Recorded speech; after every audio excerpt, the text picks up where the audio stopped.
Hi guys, good evening. Kauwi ko lang kasi ngayon lang ako nagkapag-video. Actually, magla-live sana ako eh. Magbi-video na lang ako. About pala doon sa sinabi ko kanina sa live ko, about sa mga fandom na mga toxic magsalita. 'Di ba?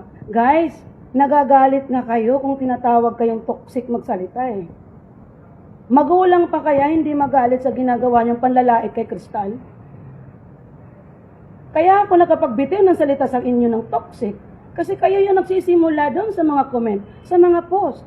Dapat kayo mga fandom, maging aware tayo. Mag-ingat kayo sa pagpo-post, sa pagko-comment.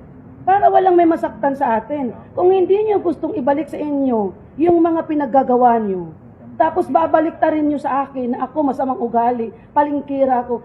Guys, pinaglalaban ko lang ang anak ko, pinagtatanggol ko ang anak ko. Dahil ito lang ang masasabi ko. Kayo nga, na isa lang kayong uma-idol sa idol nyo. Nagagalit kayo. Magulang pa kaya hindi magalit? So kung nasaktan ko kayo doon, pasensya. Sorry sa sinabi ko, nagpakatotoo lang ako. Hindi ako palingkira. Mabait akong tao. Matulungin pa nga ako eh. Mapagmahal ako ng tao.